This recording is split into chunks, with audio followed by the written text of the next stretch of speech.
It's Tatiana Jones here. We are back, the Rest Day podcast, and I got a very special guest. A very special guest. Starting off the back, he gave me this nickname. I was a little girl, mouth of the south. I'll never forget it. I was in like the first grade.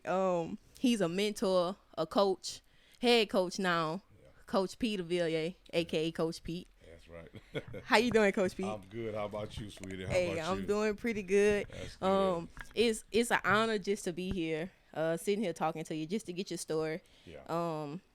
Like I said, I feel like your story needs to be told. Yeah. You get what I'm saying?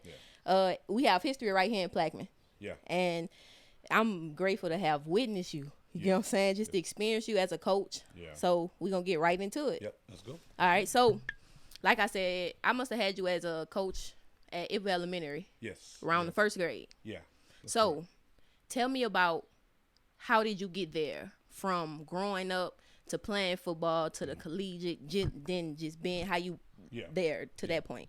Yeah. When I was younger, I just kind of always was into sports. It was one of the things that I liked to do, but I also grew up around a lot of older people. So because I was around a lot of older people all the time, we played sports, and I played with older people most of the time. So I kind of found a liking to it, but I also was involved with other things outside of sports that wasn't promising for me. Youth, teenager, got into a lot of trouble, got into a lot of trouble that could have got me locked up for life, being a former gang member, things like that. So there's a lot of things that I saw early on in my age as a younger guy that kind of matured me up to the point where I got to now. So that was one of the biggest things in my life. When I was 11 years old, one of my best friends who had nothing to do with the situation that was going on with me and my peers, he was trying to break up a fight, and he got shot, and it was really because of our fault, because of the things that we were doing. We put him in that situation. So because those things, everything that I'm doing now, it wasn't something that I wanted to do back then. It's not something I want to do now. I was involved with, just streets, anything that dealing with wrongdoing, stealing, being a gangbanger, guns, drugs, you name it. These are the things that I dealt with when I was younger. But I always hung around older people, so it's always seemed to be cool because you hanging with the older guys, you hanging out with your older peers who you see in the neighborhood who are in high school, but you're still in middle school or junior high. And I just kind of hung around those guys, and they kind of showed me the game. So that's kind of got to the point where it was. So when I was about 16 years old, I actually was taken in by a family. It took me in. Not saying that my mom couldn't raise me, but I had people that was in the neighborhood where I was living at. They knew I needed to get out of there, otherwise I wasn't going to be who I could possibly be. So a lot of guys pushed me and go into an area where I moved in with this family who took me under their wing, basically adopted me in so many ways. And because of that, taking me in, I was able to see what I promising to do based off my ability as an athlete. I was able to focus a little bit more, and that's one of the things that I always try to do. Try to tell parents, it's not that you're giving up on your child because you're giving someone else, but sometimes you have to do that for your child's sake.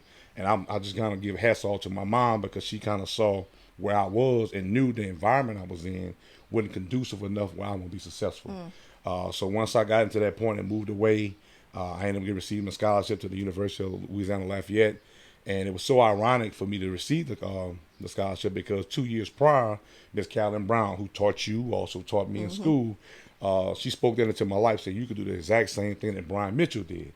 So because that's what I was always hearing in class time and time again, she saw it in me. So when it's time for me to sign my scholarship, because she put that in me, I actually followed his footsteps, going to the University of Louisiana Lafayette, where the doors in Lafayette were open for me because of Brian Mitchell. Yeah. There's a lot of things that I was able to do, a lot of people I met, just because I was from a hometown, small town called Plaquemine. And once my name got put in the newspaper up there in Lafayette, doors opened for me in so many capacities. So that's kind of the story about that. That's why me and Austin so close, because the simple fact is I call him my son, because that's some of the things that I try to point him about what I had to experience, what I had to encounter, being on the collegiate level and getting to that point, how you have to still persevere through those things. So yeah, it's kind of how I got to that point when it came down to sports. But when I got out of college, I signed a free agent deal with the Jacksonville Jaguars, but I was cut and released right around August of 2023. So that's when I started teaching. But I was still playing sport. I was still trying to play. So every year I went out for a team. In '04, I went to Dallas. It was crazy because I played in another All-Star game, and I was already out of college. But so happened they selected me. I don't know how they selected me, but I had to play in an All-Star game in Fort Bend. Fort Worth out there in Texas, and played in the game. The people from the Dallas loved about me, what I was doing. They brought me in. I was in there for a while till July. Same process happened. I ended up getting cut and released. And then I still teaching. Never gave up on the teaching process because I wanted to keep my job because I wasn't sure what was going to happen. Back in '05, that following year, I ended up signing with the Panthers in I think it was in January. Yes, in January or February of 2005. That's crazy. But during that process, I actually moved up to Charlotte right toward the end of May. But I had to come back because at the time my dad got ill, so they told me I had to come home. So I did come home, and the promise was for me to go overseas back in December, going into the following year, 2006. But right around December, I received a staph infection in my quad, Wow. which ate up 40% of my muscle. So once that happened, I just kind of didn't really know if I wanted to do it. Went to go play for this team, Swashbucklers, Lake Charles Swashbucklers. Actually, was an arena team in Lake Charles. But the drive from Plaquemine to Lake Charles was a little bit overbearing. It wasn't paying enough money. I was going to burn the check just in 2 days going to gas from back and forth. So I just say, you know what, let me give it up. Let me continue doing what I'm doing. And the rest is history when it came down to coaching and all the things that I've been doing. So, yeah.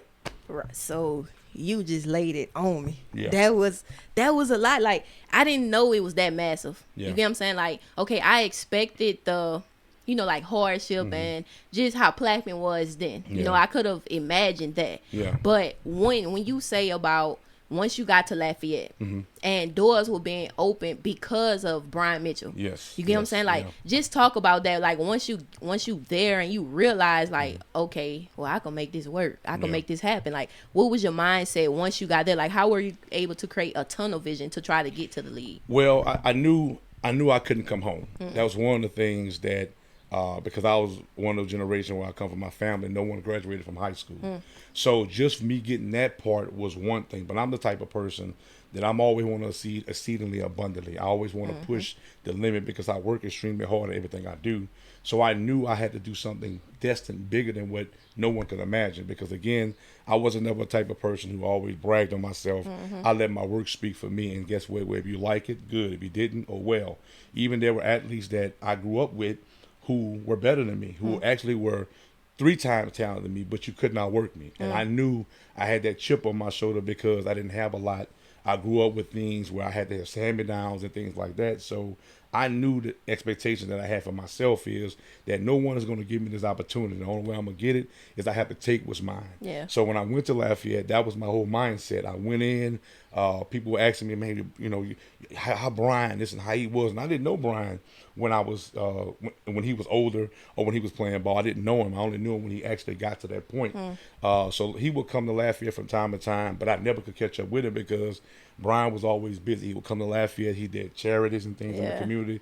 So when I had to go to certain places, they'll say, man, you didn't see Brian? I said, no, I didn't. But because people knew who I was, there were so many doors that opened up for me. I had a job during that time when I actually had, my daughter was born. So back then when you're in college, you can't work or make a certain amount of money.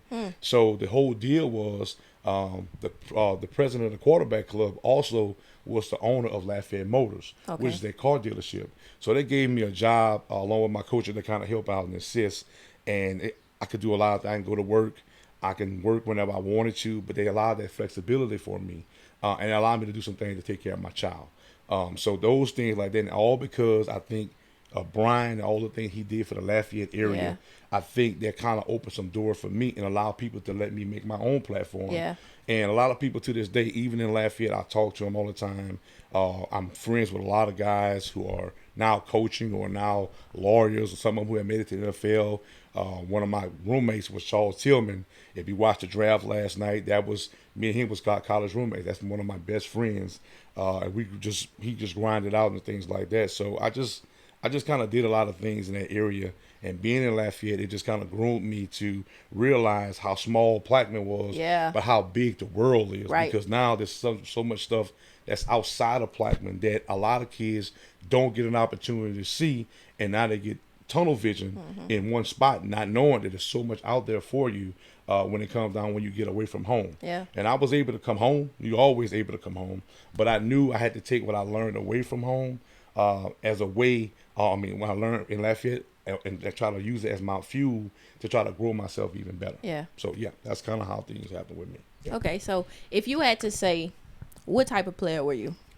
I think the type of player I was relentless. I think that the problem is that I wasn't get tired. When I played high school ball, and a lot of people can tell you, I didn't come off the field. I might be the person who's receiving the handoff as a running back, but then I might kick the ball off when it comes down to going on defense. But then you see me at free safety, and I might be having 20 to 30 tackles a game, and this is in high school, but then I'm going to go catch a punt.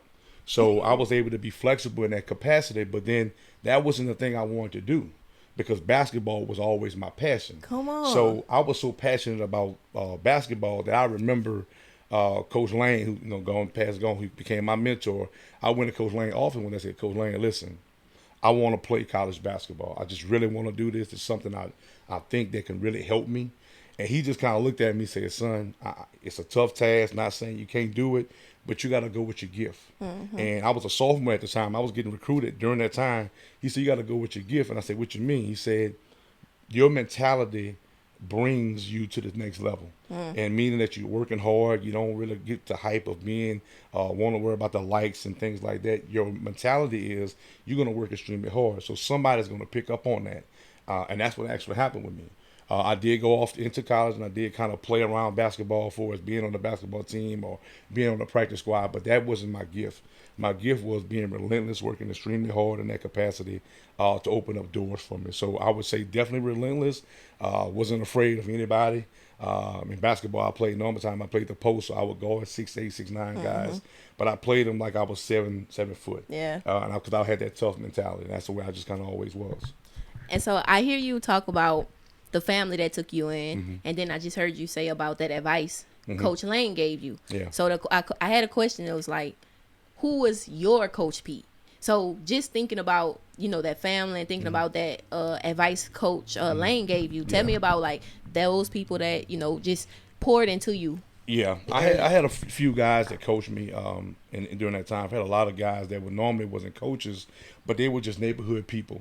A lot of people know Terry Baker. I call him the king because Terry Baker was the most intelligent guy that I knew at the time when I was younger, but he also lived a different type of lifestyle. But he was always pouring into me, and listen, man, you don't have to do what I'm doing. You could be better than what I am right now if you just stay focused and focus on your task.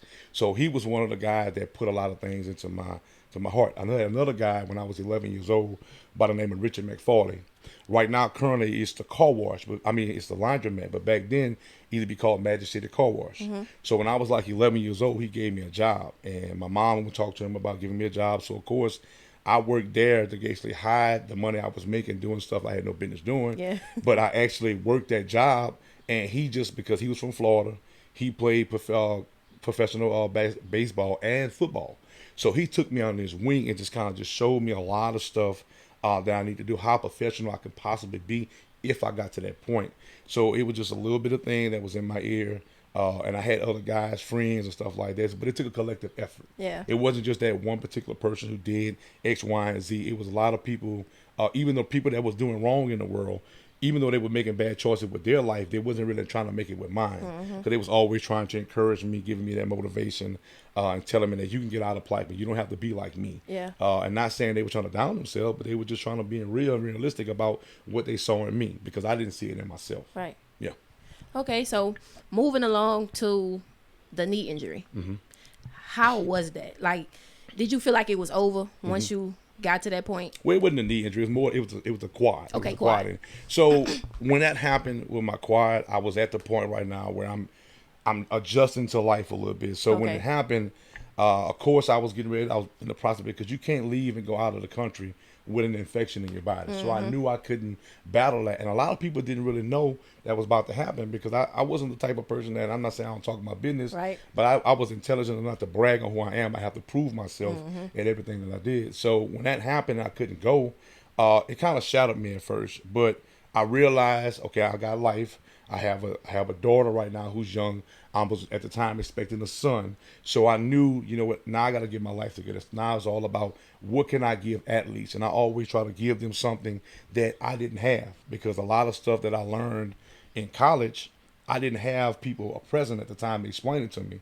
So I had this boatload of stuff in my mind, in my heart, but I wasn't able to get to that point where I said I need the money to put it out there. Yeah. So that's when Vision Athletic was started back in 2005. Wow. It was started back then? It started back in 2005, but it started in my mind and my heart. I got you. And because I had the vision about what I wanted to do, but what I did was I actually started a videography company. Okay, yeah. It was Vision Athletics, where I actually video weddings and things like that. I remember. It was called Clear Vision. So what I did, I just did a lot of things like that because I was able to be behind the camera and to see certain things. And I always wanted to say, okay, what can I bring to the table that's a little bit different? And that's kind of how all the things happened. So once that happened, I had the business to occupy my time, along with coaching to occupy my time. So I didn't down myself. I think it just gave me more room to kind of say, okay, you could do something else if you really put your mind to it. Right. So that's kind of how once that happened, I knew I had to pour into athletes the best way I knew how based on what I experienced and what I see that they're not getting even on the college or the high school level because there's no one present when you can't get there. So you got to have somebody to give you the game. And everybody who signed from Devon to Percy, from Todd Harris to even Austin, they always wanted that advice. So I always gave them the real. I didn't want to beat around the bush and try to tell them, like, oh, you're going to make it, man. They said, no, here's all the things you have to do. And I still mentor them because they still call me from time to time with questions. And they're hard-headed as always, but they willing to listen to me because they know I got their best interest at heart. So that's pretty much. Okay, so let's go to what was the time when you were like for sure coaching like in the school system? You know, like that's all you were doing outside of like from chasing that dream of, you know, other things. Like what time was that? That was during that time frame when I was in school chasing that dream. It was in 03. When I got out of high school was in 98. So I graduated from high school in 98. When I went to college, back then it was called a Prop 48 because if you didn't make the ACT score, then you lose a year of your scholarship. Wow. So that first year of college, I was a regular student. Had the financial aid, had to go through all the extremities and stuff like that. The only thing I had access to was lifting weights with the strength conditioning coach. So during that time, that whole year, I had to adjust to being a college student, which was kind of great for me because when you get to college, I've seen guys who get there who can't handle it. And I'll talk about that a little bit more later on. But I've seen guys shut it down and leave. But my main thing was during that time frame was try to learn about those things. During that time frame, I ended up getting my daughter. Who's now, you know, she was here now. She's 24. But during that time frame when I had her, I'm like, oh my God, now I created a child. I'm not playing sports. Like, what is going to happen with me? And I had a counselor by the name of Danny Cottenham. Danny Cottenham was real close with Brian Mitchell. So one day I went and talked to him. I listened to Mr. Cottenham. I'm on my way home for the summer. I do have a child on the way. I said, I got to go work a little while and I'll be back. And he just looked at me and said, son, I hear this story all the time. And I don't think you're coming back. And I said, Mr. Cottenham, I'm coming back because we had gained a good relationship. And I did everything I had to do to get back in school. So once I got those credits back, I was able to put it back on scholarship. So now I got 3 years to play. But if you at a certain percentage going into your senior year, like 80%, you can ask for another year through the NCAA. So I had an opportunity to be rewarded with another scholarship year for another year, like a fifth-year senior. Okay. But it was actually giving me a year back. So now, when I could have went to the league back in 2002, because that's when I was really like on the board. Okay. But I knew I could not chance that if I don't get picked up or I don't get my degree, I got to go back to school and pay for it. Right. So I knew the best option for me at that time was stay another year, get that degree. That way when I walk out the doors, I don't owe them nothing. And guess what? I can move on with my life. That's big. Yeah. That's big. Yeah. Just because, like, now you see, like, they might get their degree. You get what I'm saying? But Yeah. just to know that you took that like you had that was your focus. You Yeah. focused on that, and that's all about. That's your whole campaign. Yeah. You get what I'm Yeah. saying? Yeah. Receiving the education. Yeah. You get what I'm Yeah. saying? So I think that's pretty cool. That's pretty cool to know. Yeah. You know, so what was your degree in? My degree at the time was I actually got 2. Okay. I got an associate degree in industrial technology. Okay. And I got a bachelor at the time in general studies, which was flexible to an engineer. So I was Okay. able to take those classes, but my classes were so flexible in the general studies area that I was able to kind of learn and be flexible and take on a lot of other classes that kind of helped me to say, okay, if I still want to do this, I was able to take personal training classes, which now I'm a personal trainer. Right. So I was able to learn about the human body and things like that. And I had cooking classes, dance, karate, those type of classes that I took. And it was just certain things that actually helped me into where I am now when it comes down to personal training. So I was able to do all those things. And now I'm at the point right now when I did all that and got my degrees and this and that and got out of school, it was every year I was trying out. Like I didn't stop. I didn't stop because the phone calls wasn't coming or no one was sending me a letter or invite. I continued to do what I had to do. And that means I had to work because I got a child. Right. I got to take care of myself and my family. So I got to work. And also, I still got to fulfill my dream. So I just kind of knew that I had to change how I did things and didn't care if people knew my story or not. I just want to make sure I prove to myself I can do it. And that's why I always was that type of person. I want to prove to myself I'm not in competition with no one. I'm going to be me from sun up to sundown. And that's the mentality I had to have when I was playing. And during that time frame, I got down on myself and stuff like that because things wouldn't happen like I wanted it to. Yeah. But of course, at some point in time, every disaster in your life allows you to elevate yourself. And those disasters that I had in my life taught me a lot because when I was younger, my grandmother, when I was 13 years old, and it just sticks to me to this day, every time I brought home a trophy, whether it was baseball, basketball, whatever else it was, my grandmother would always tell me, she said, listen, before you take that trophy home, bring it to me. And she would pray on it. Like it was crazy. My grandmother would pray on my trophies as a way. And during that time, I lost my grandma when I was in like the 8th grade. Okay. But all those prayers started answering themselves later on in my life. And I didn't think it was going to appear, but it started happening when I fell on my face. Yeah. When I surrendered myself to God saying, listen, I keep losing stuff. I'm losing my family. A lot of people not fully understanding what I'm trying to do because you don't have a voice when you're not using it. And you're not using your platform if you're not using Right. it. So I had to figure out what's my purpose? What is my overall goal in life? What am I trying to accomplish? And who am I trying to be? And it was never about it trying to be anybody, just be a best version of me. Yourself, yeah. And that's the things that started happening when I fell flat on my face. So during that time frame, from playing ball to not getting there, to coaching, to applying for jobs, to not getting those jobs, to losing family members and close people in my life, I started falling flat on my face. And because I wasn't working in my purpose, I wasn't doing, even though I was coaching and giving kids what they need to give them, it was my purpose. I had to give more. There was more in me that I can allow out of me. But I think I was holding it back because I was frustrated at the time. I started losing train of thought a little bit, started making decisions that are not feasible to myself. Okay. And then because of that, I got to realize I got a platform. I am a coach. I'm a mentor. Yeah. Kids look up to me whether they believe it or not. And the ones who don't, they might want to join along and find out who I am so I can kind of give them what need to be doing. So I took all that and used it as a way of trying to motivate people. Okay. Yeah. All right. So you were talking about how you had to find your purpose, that you felt like you weren't in your purpose. Yeah. So what was the point that you felt like you were in your purpose? What were you doing that made you feel like, yeah, I'm in my purpose now? Well, when I started losing a lot of things, when I started losing family members, people that was a part of my life, losing a job or have to leave my job or what I was passionate to do. During that time frame, back in 2019, I actually left Iberville Parish and went to Ascension, where I actually was there teaching a class. I left from being a disciplinarian. I was an AD, all this and that, and I went there because I just wanted to get away. I needed to get away because I had to get some things straight with myself personally.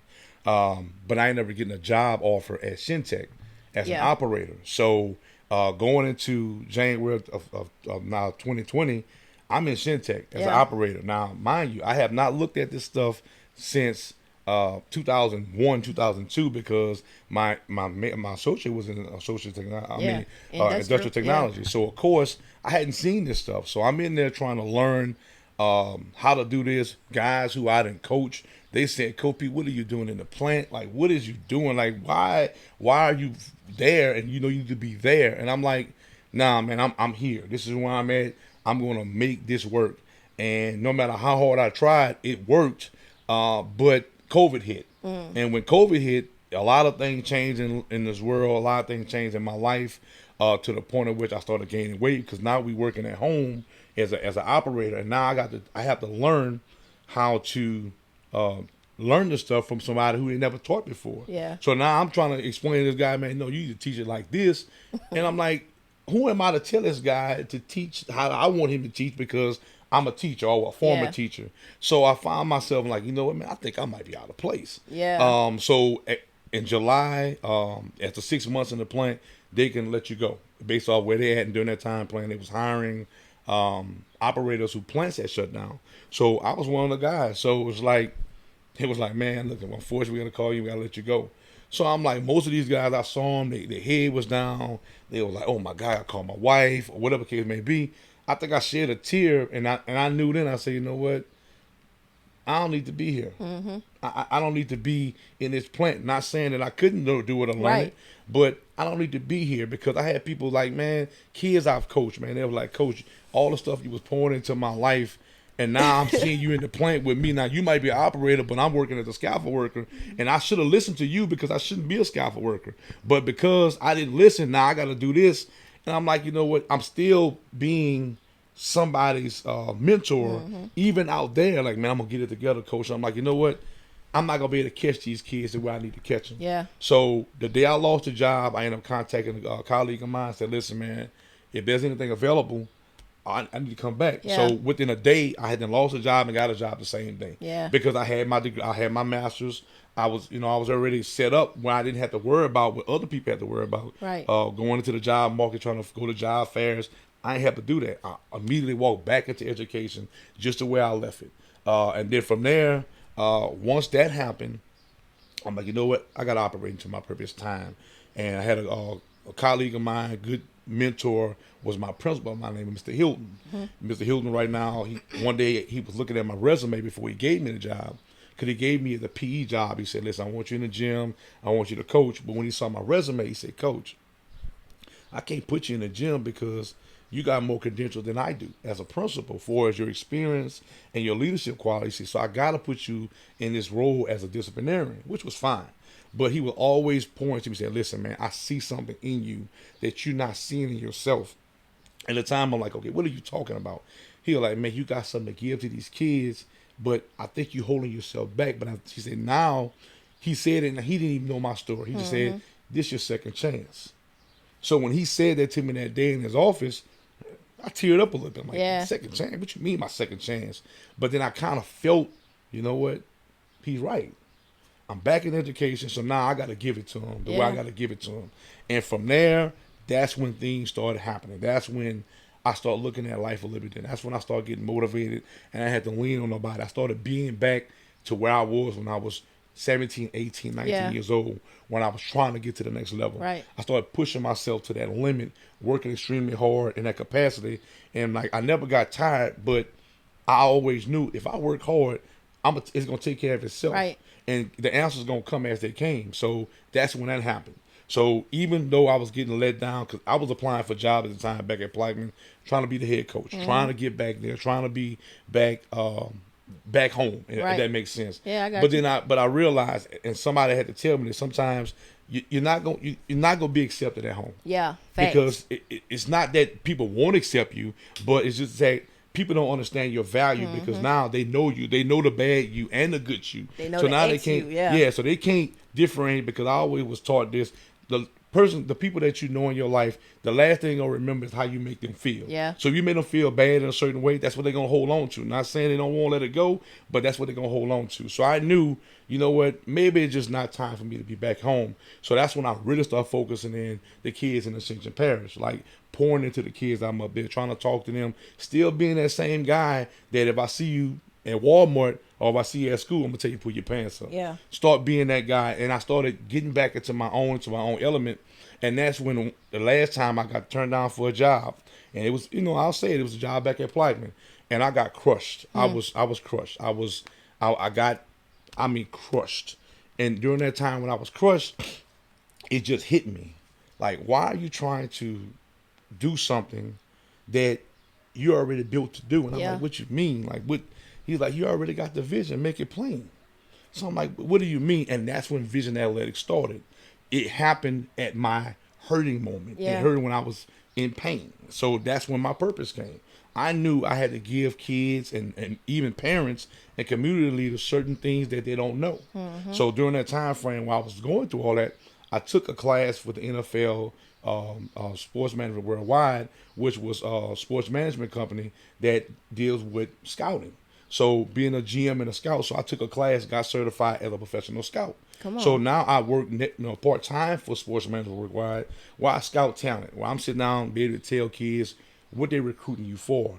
And I'm in my element. These are the things that I have that back then nobody could tell me. I didn't have nobody in that capacity that could tell me. Even Brian, because he was busy. He got life. He got family. Of course, he can't take his time out to come show me and tell me this. But now I got all the pieces to the puzzle.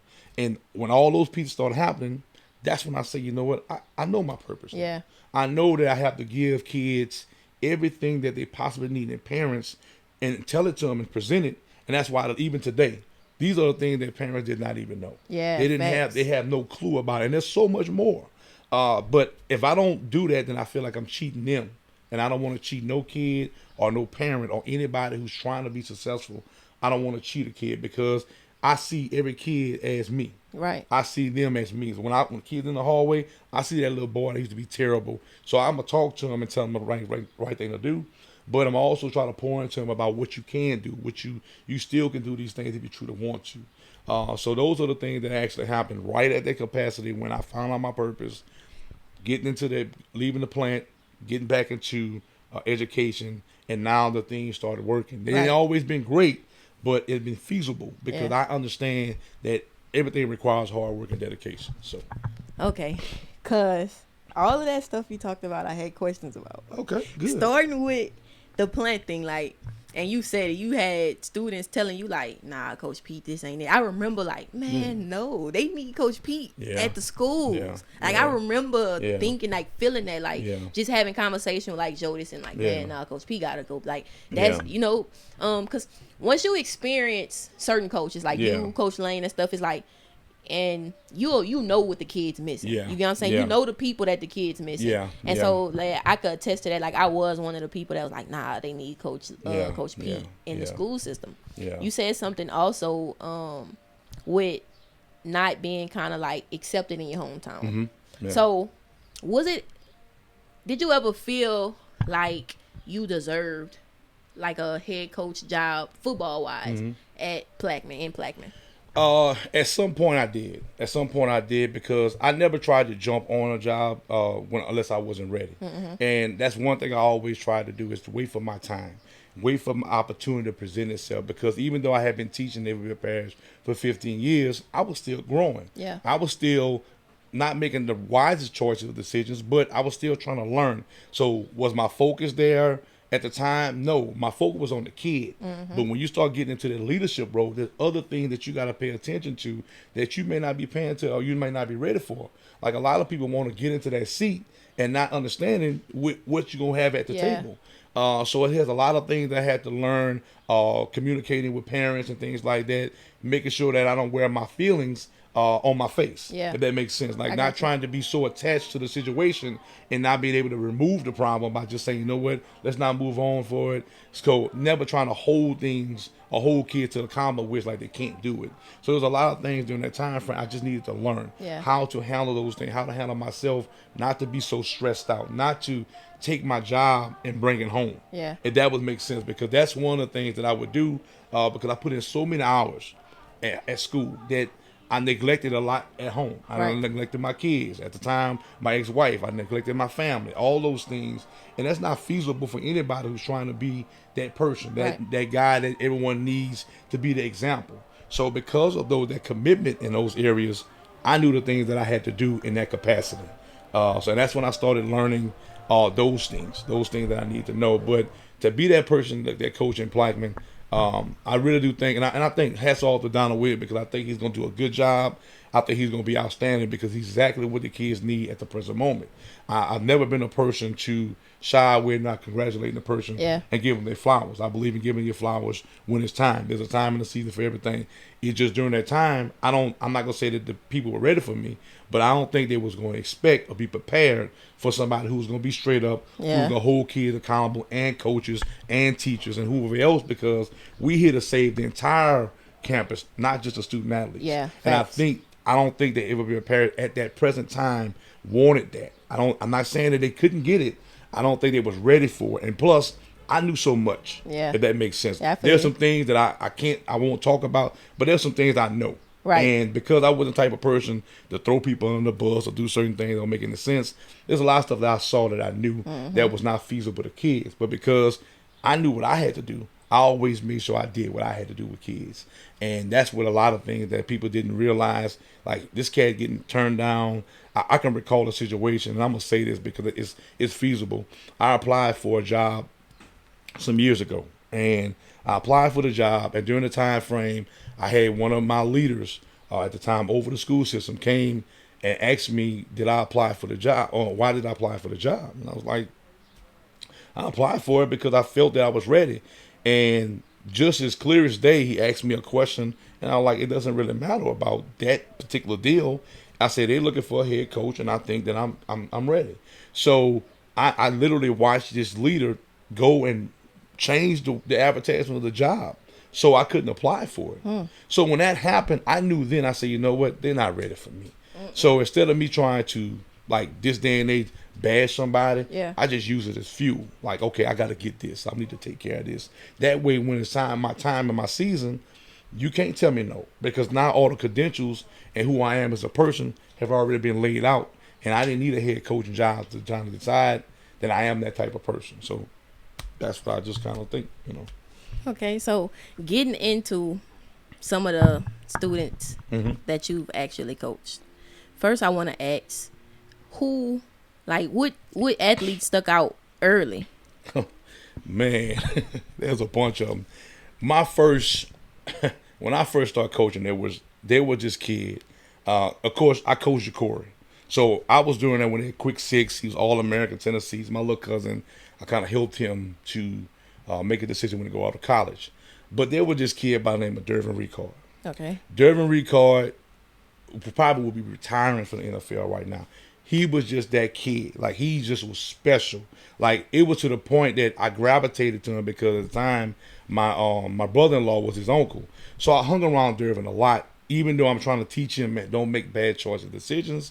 But, of course, he got involved with something that changed his life. Like, changed his life to the point at which I know that kid will be retiring from the NFL for a fact. Because during that time, going to his senior year, he was the number 3 athlete in the nation. Ooh. Coming right out of Plaquemine. I mean, he had letters from everywhere. And Dervin was just was natural. He could do on both sides of the ball. He was gifted. He just had that raw mentality, which you would see a Reggie Bush. He had that type of deal. And him and Jacory were two different type of athletes. Because Corey was a fast guy. Dervin was a person that you can't touch him in the phone booth. And that type of athlete he was. But he just was cocky. He never was arrogant. But he knew he was great. And I believe it or not, that kid will be playing on the next level or retiring, how gifted he was. But because that one choice in high school, going into his senior year, changed his entire life. And he got a son right now that I'm watching, that he's right now going into the 9th grade. He's at Bruley right now. Every bit of his daddy. And I said to myself when I talked to them, I said, man, that kid about to take over that area where you was. Yeah. Because he's great. Another guy I had at the time was Kelvin Morgan. He's actually from down the street. Dwayne Harmison. I coached Dwayne. Dwayne ended up going off to play basketball. Yeah. Dwayne had that chip on his shoulder. He had that raw mentality. Gregory Gilbert. He's called him Jake. Jake probably is one of the best cornerbacks I've ever coached because he just gravitated to me. And during that time frame when I'm actually getting out of college, I was able to still work on myself and he was always with me. He hang around me like my little puppy, and he just picked up everything, and it just was so natural to see him like that. Some other athletes that I had, Todd Harris, of course, he was great. Percy Butler, man, Percy Butler was 5'3", and he just grew all of a sudden, but he always had it. Like he always had it, and then he had a chip on his shoulder. He wasn't a guy that was flamboyant, talk smack, but he just had it, man. Like he had it, and guess what? When he went to UL, I said, "Oh, this is even better." He going to the school I went to, so he just kind of followed my lead. Everything I told him, he did it. He was in that corner. I said, "Man," he said, "Man, they moving to weak safety." I say, "Stay there." I said, "You gonna find yourself getting drafted if you just stay at weak safety." Well, the rest is history. Devon, Devon was a character. Oh my God, Yeah. Devon was a character. I remember you ain't got you around campus like He was I'm a like character. y'all funny. He was a character, but I knew his story. I knew his way he was upbringing. I knew he had a twin brother who the twin brother was really better than him. He was a better athlete. Everybody said that. Everybody know that he was a better athlete, but Devon just was more determined. And then he had people like he and them, like his story and my story is the same, because somebody took him in. Yeah. And when somebody took him in, they able to help him. Devon was able to exceed off that and benefit off it based off just somebody just being able to go to bed at night comfortable. Yeah. Or just being able to have someone to talk to. Not saying that his parents or leaders in his house and his family wasn't there. He just had somebody extra. Yeah. And that's what when I said earlier about it, parents have to realize, listen, if my child is not going to be successful where they're at, if they can go to their dad or they can go to their uncle or they can go to their aunt, allow that kid to go, because not saying that you're a bad parent, you're actually being the greatest parent, willing to give up your baby just so your kid can be successful. And that takes a lot of character and also and a lot of other areas just to make sure that you want your kid to be successful.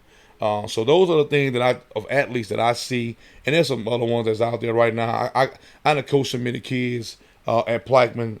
There was a lot of names that stick out, but that kid there, Brandon Gordon, was a jumper named on LSU.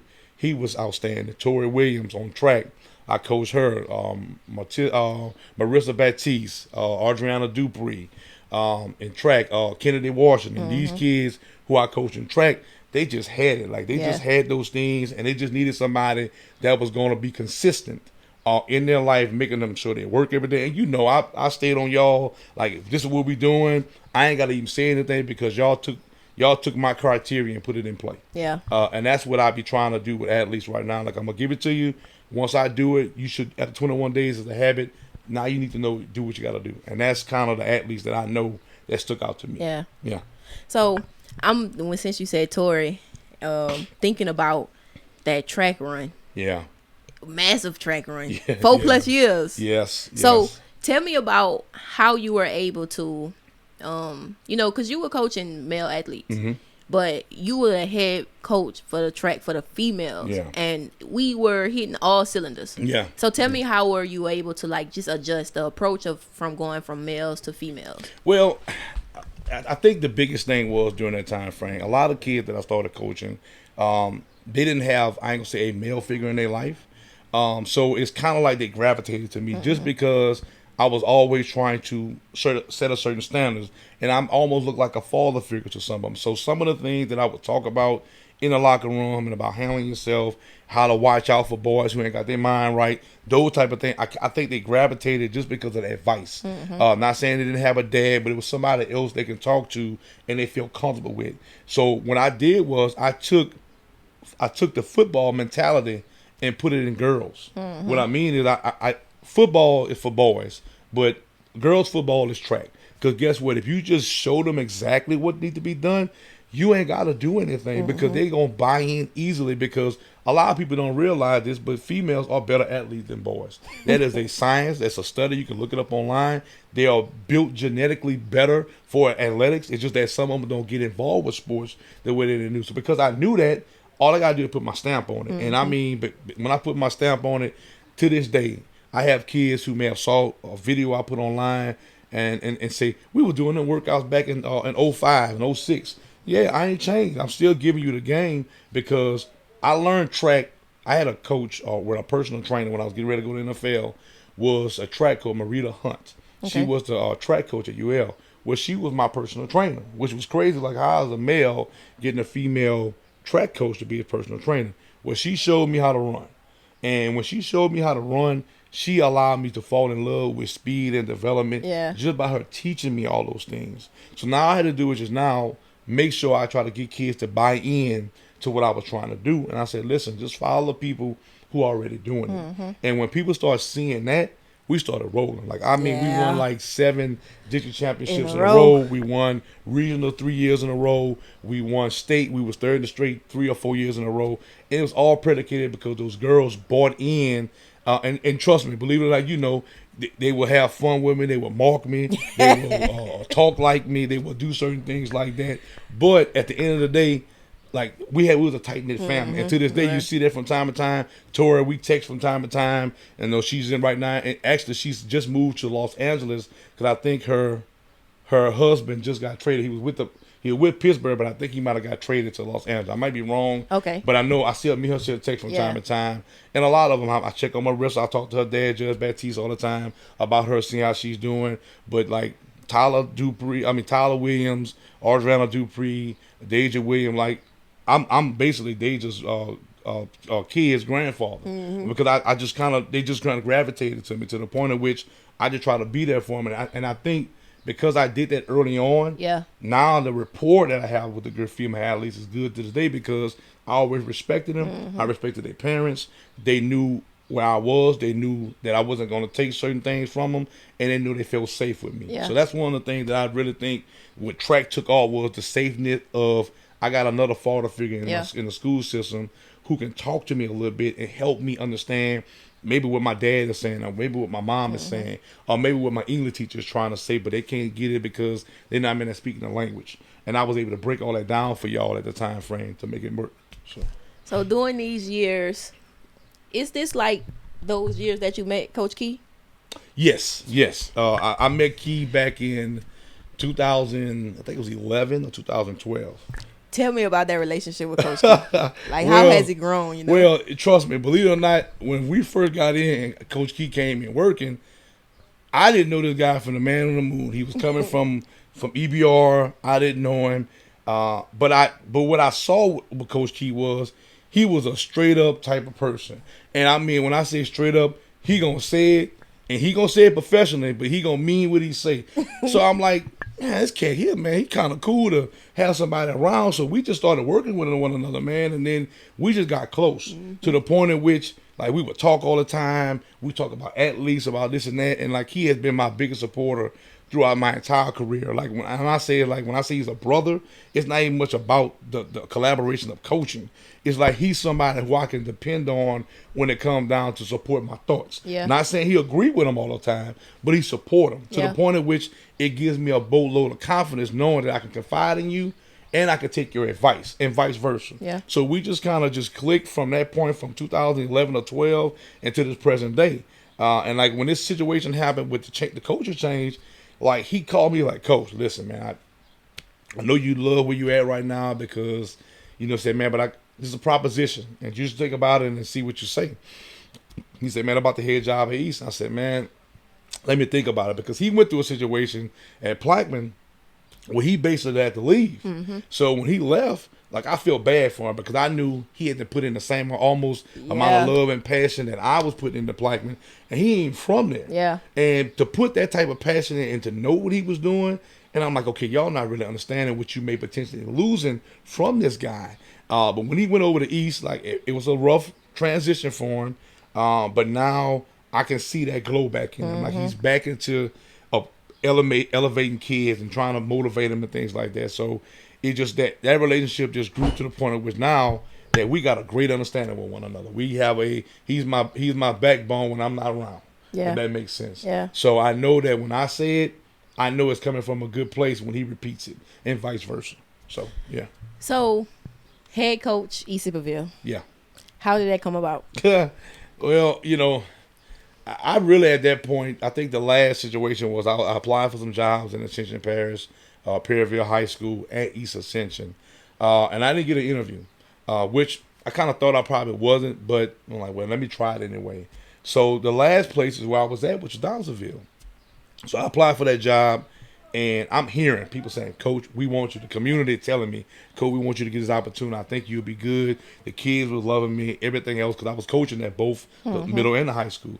So I'm like, okay, maybe I'll get this opportunity to get an interview when I didn't get it. Okay. So I didn't get it, and I just had to just kind of figure this out. But when I end up talking to someone, they say, listen, Coach, it's not nothing against you. You never been a head coach before. So when you haven't been a head coach before, even though you got the years of experience, no one can really say, okay, I'm going to put these keys in your hand.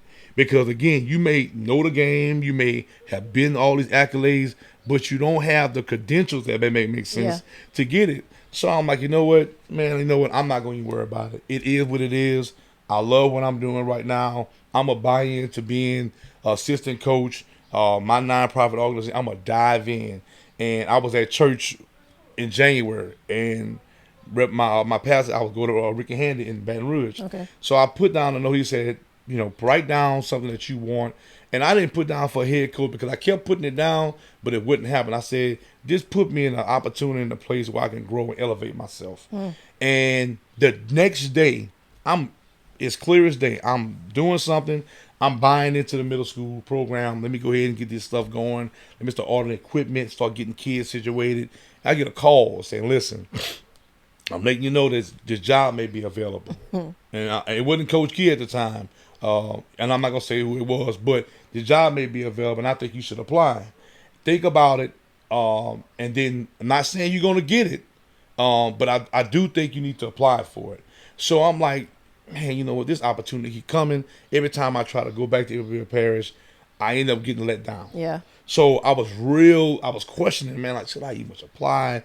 Do I need to go through this situation over and over again? Because every year something come up, I'm applying, and then I'm falling short. So I say, you know what? Let me say I thought about it for about like a week. And I'm like, you know what, man? Let me just go ahead and do it. Let's just see what happens. And when I did call him back, I said, listen, let me explain to y'all how I am. I'm a type of person that you don't give me anything, I have to prove to you in the interview that I deserve it. That's the type of person I am. I don't want nobody giving me anything. Not saying I don't want to be blessed by a lot, but I don't want to be giving stuff on a silver platter when you haven't gotten the meal yet, if that makes sense. Yeah. I don't want to be giving something like that. So I want to make sure that I put a plan in front of your face where you can say, you know what, this is that person. Because I believe in blessings. I do. I really do.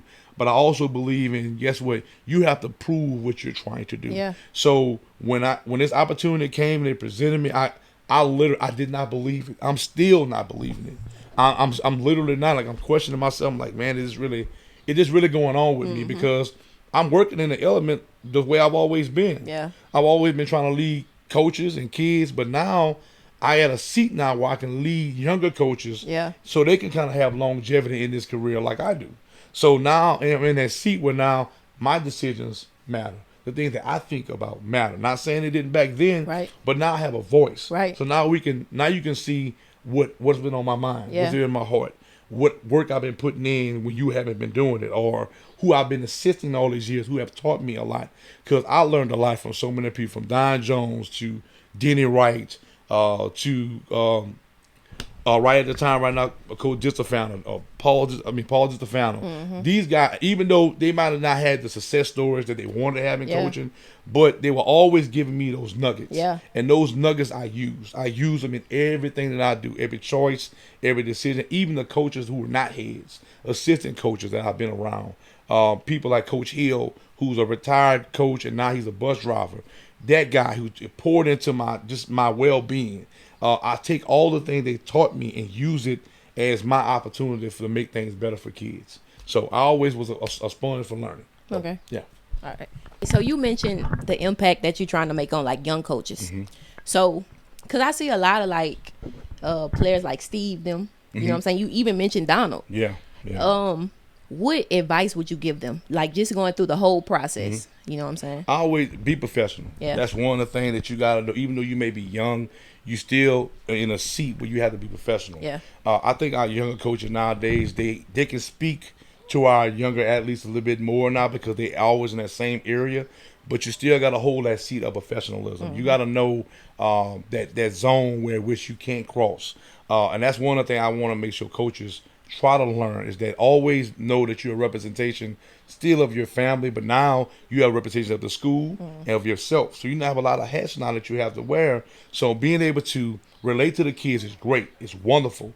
But if you're acting like them, then guess what? That's not going to work. Yeah. You're not going to be successful in that area because the immaturity that these kids have, they're supposed to act that way.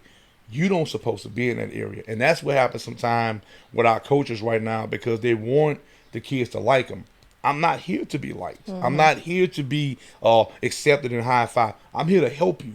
I'm here to give you the game. Now, we can laugh and chuckle about certain things, but at the end of the day, there's a line of respect. Yeah. And that's one of the things that coaches need to understand, that you got to lead by example, even though you want to have a good relationship with this kid.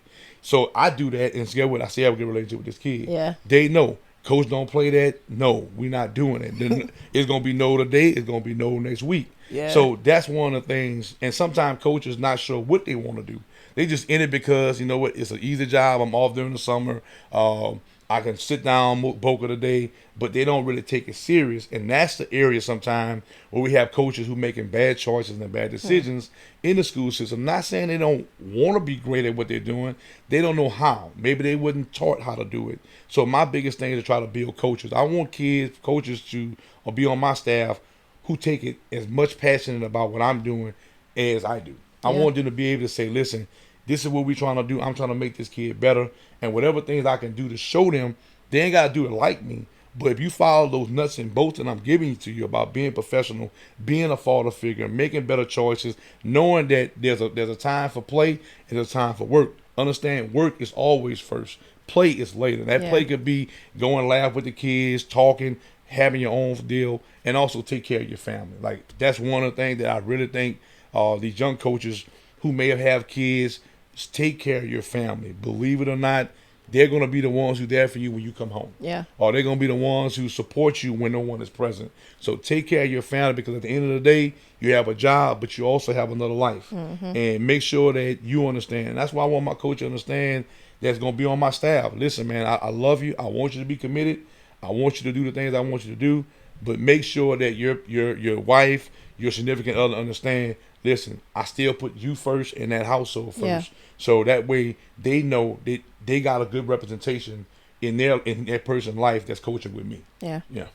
So I'm thinking about, I remember this one thing you said, don't put your eggs in one basket. Yeah.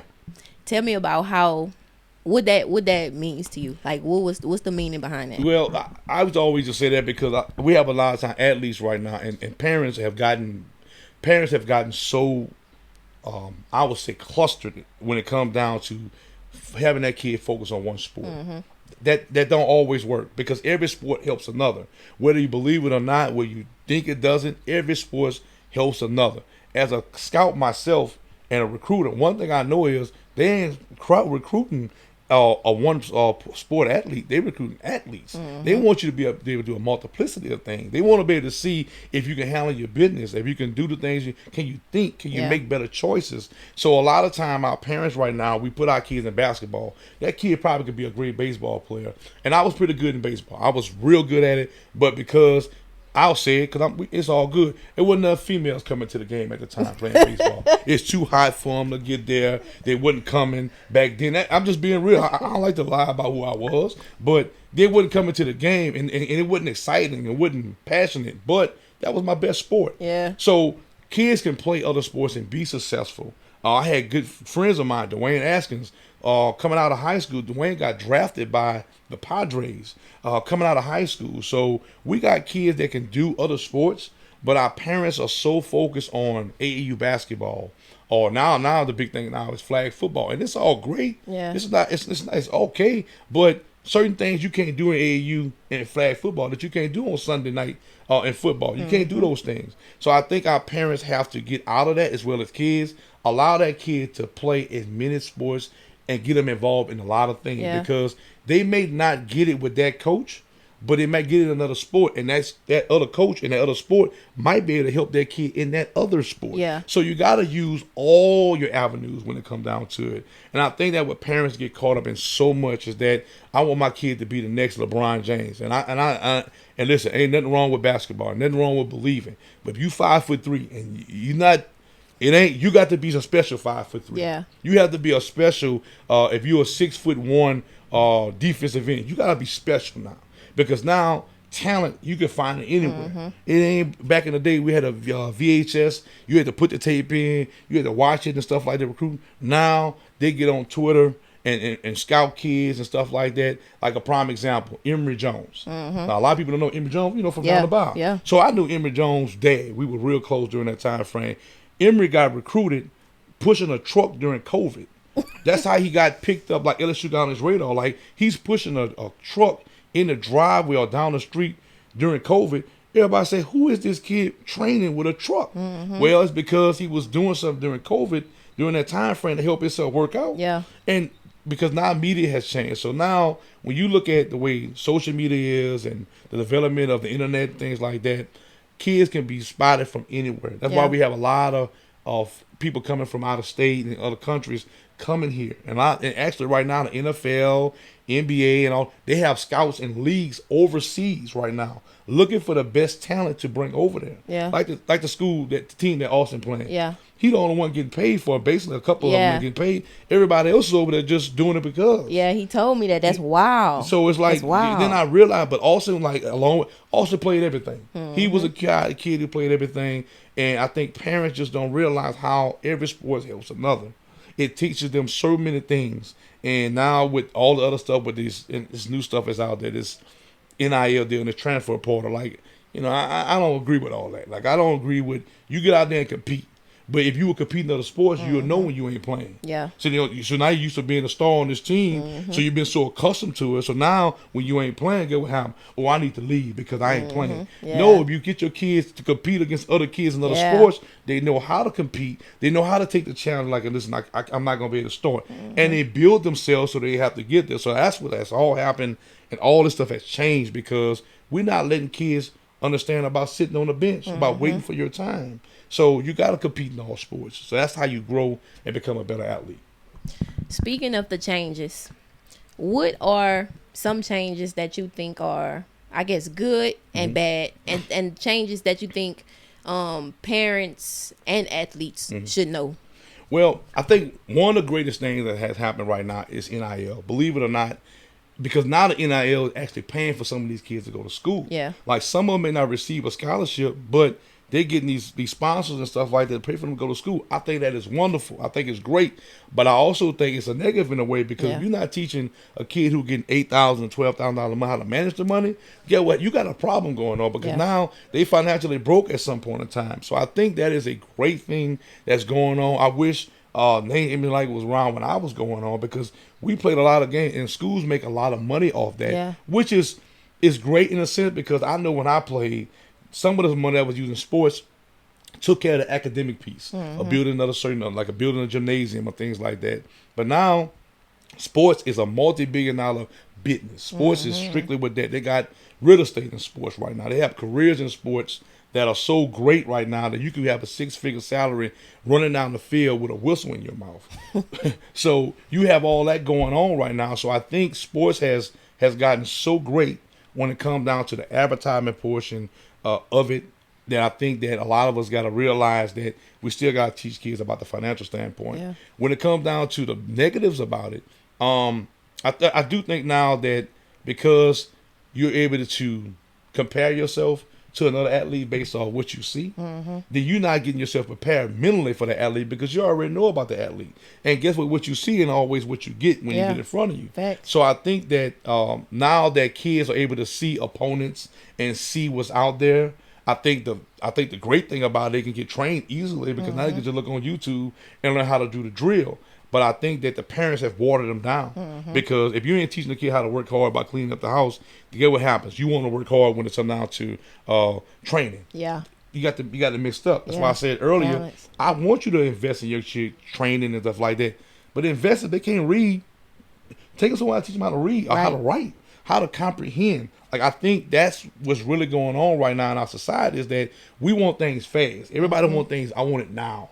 And that's why kids are transferring. Kids are getting in the transfer portal right now, and they actually or find themselves short when they ain't got a scholarship. Now they got to walk on. Now you got to get a loan, and all of a sudden they get back in school, and hopefully somebody give you a chance. Right. So all those things right now with NIL, the experience of being able to get trained and get better coaching, they're not using it to the full potential that needs to be. I think because you got a lot of people right now with a lot of knowledge, but a lot of people still not raising young kids or young athletes to be better athletes, with character and things like that. Because a lot of people don't know, every professional team has a CIA agent or FBI agent working for them. So when you actually in that area, your choice and decisions matter more than anything. Like if I'm about to spend $1 million on you, I need to make sure I'm investing in the right type of person. Facts. Otherwise, I'm not doing that. And now we got kids who had never been taught the respect, no, and now they're acting up in the community, acting up in school, fighting over a phone and all this other stuff. But now that same NFL team is going to send that letter to that school, and now they're going to have teachers commenting off who type of person you were. And guess what? Teachers shouldn't lie. If you was terrible, you was terrible. Flat out. Flat out, people don't even much know Warren Sapp, who was a Hall of Famer. Everybody knew about Warren Sapp. Everybody knew what he was doing. And he almost didn't get drafted because he was involved with things away from sports that caused him to have to take a test, a drug test. Tyrann Mathieu, same situation. Yeah. He fall into that area. So when we got examples out there, I just think that parents are not fully paying attention to the downfall of other things going on with athletes. And Antonio Brown, one of the greatest athletes of wide receivers, but he has a mental illness, and parents are ignoring it. And now what's happening is when that kid goes off and does X, Y, and Z, we trying to figure out where did it come from. It's been present. Yeah. We just been ignoring it because he's been great in sports. Yeah. He's been excellent shooting the ball. He can catch and he can run. Ignoring the other mental aspect of it, because I'm a person who I'd had about 7 or 8 concussions. So I know the situation that happened with the brain and neurology and things like that. So I know, like, those things that go on and affect you, it will affect you later on in life. Yeah. Parents ain't paying attention to that. So now we got kids on ADHD medicine, and we just ain't taught them. Yeah. Not saying they don't need the medicine. I was ADHD, but we didn't have that back then. Right. So you had a span of ride or love the child. That's what it was called. And not saying that always worked. Not saying that's the biggest thing, but we can't ignore the overall of that child. And that's what goes on, because we put their athletic ability on the front end and we put their mental aspect on the bottom end. Yeah. And what happened is it shows up at some point. Now it clashes and blows up everything. Right. So that's the thing that I really see right now that's going on, that's changing the game when it comes down to athletes and things of that nature. So how are you bringing awareness to, like, because I was at the breakfast this morning, and I love that you brought in, like, the vendors that came in and spoke. Yeah. They spoke about students, but they spoke to the parents mostly. Like, hey, get your child ready for this, and get your child ready for that, and this is what you look for, this is what you prepare for. So how are you able to, like, bring people in, and how important do you think it is to, make the awareness of that? So what I try to do is, because I know you kind of came in a little bit right when we had the first presenter we was talking about vapes. We had a person that presented about vapes and showing parents the enormous amount of vapes that's out there, from cell phones to shirts they can smoke it through the little stream. I presented that because I want parents to pay attention to your child. When I mean by pay attention to your child, look at when you go in with that kid is ordering on Amazon. Now they're able to order stuff now because you give them this Cash App code. They can order what they want. Yeah. And you're not realizing that this highlighter is a vape. Yeah. Or you're not realizing that these things these kids involved with, the market right now is bringing that towards kids. And guess what? They don't care if your kid is smart, intelligent, if you got money or not. They trying to sell a product. Yeah. So we brought that in awareness for parents and kids, so them to understand, like, nicotine. Yeah, we talk about nicotine in a cigarette, but a vape is 3 times worse. So I wanted parents to understand. Now, we're trying to bash them, but one of the speakers said, well, listen, they're following you. So if they see you doing it, they want to figure it out. So that's one of the things that I wanted parents to be aware of, not to the downfall of sports, because they can look at the NCAA stuff online. They can look at how to pass the HT online. When it comes out to that vape, people, one thing I know about society right now, we want to have fun. Yeah. Party. We want to not remember nothing the next day, so we want to enjoy the moment and not realizing that moment that we're doing is causing chaos internally to ourselves. When I went to a doctor, did an EKG one day, and she said I had a leaking valve. And I'm like, okay, ma'am. She's like, it's not bad. She said, I had 16 and 17-year-olds who have 4 and 5 and 6 leaking valves. She said because they're destroying their body and not realizing what they're putting in it. So when I'm in education right now, just dealing with discipline, the number of kids that I have in my office who have vapes, who I've caught, I'm like, hold up. There's no way I have caught kids just as youngest as about 9 or 10 with vapes, and they have them in their possession, and it's because they may have taken it off their mama dresser, or they may have. So one thing that we try to do, parents pay attention to it, but also parents check their book sack. Yeah. Check what they're wearing. Check what the thing that they're doing. Check the jump drive that's a jewel or whatever else it's called. So we want to bring that stuff to attention and things like that. So that's one of the things I want to do. The other thing about it is actually going into mental health. Yeah. My nonprofit, we do a lot of different things. As a matter of fact, this past year, I was in Ascension Parish doing what's called a well-being night. And one of the things I was trying to do is help parents understand about the other stresses that these kids go through.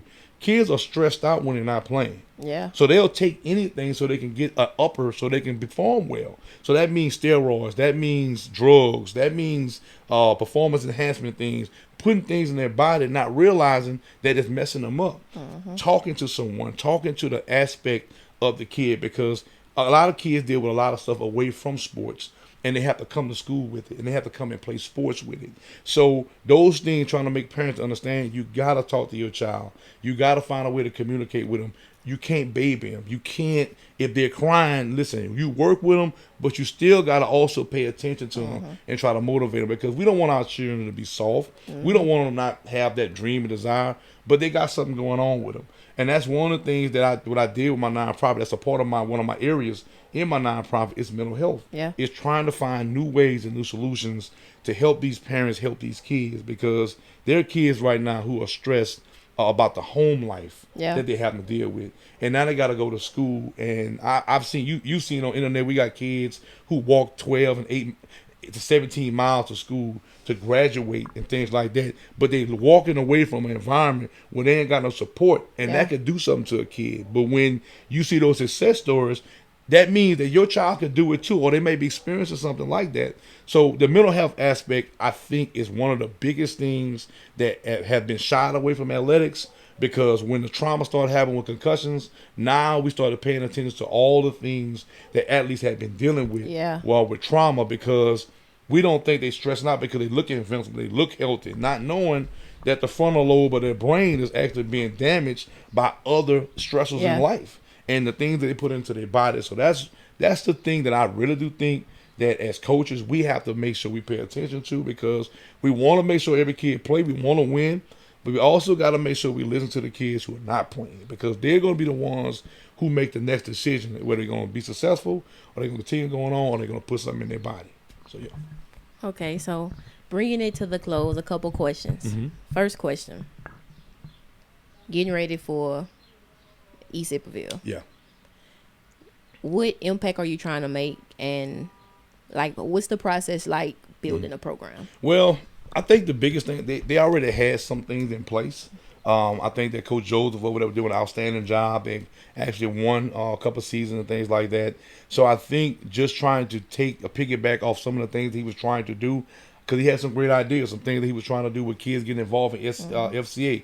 I think that's outstanding. We try to get kids, especially in high school, involved in FCA, because it's called the Fellowship of Christian Athletics. So it actually teaches you a lot about the Bible and how the Bible is compared to sports and everyday life. Okay. So because it was something I was involved with when I was in college.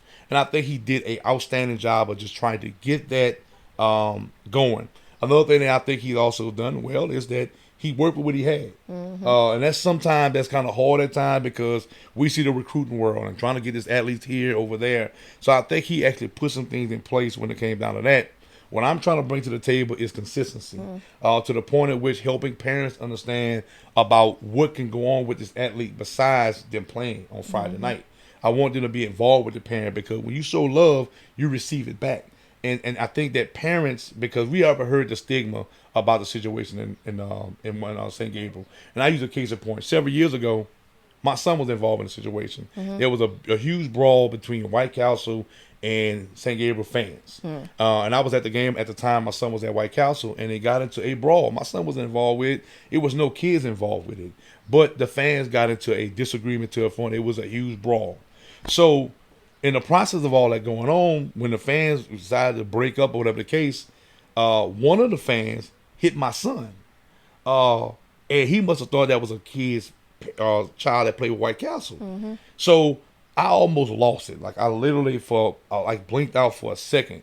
And I had one of the guys who grabbed me and said, "Coach, you got too much to lose. Don't do that."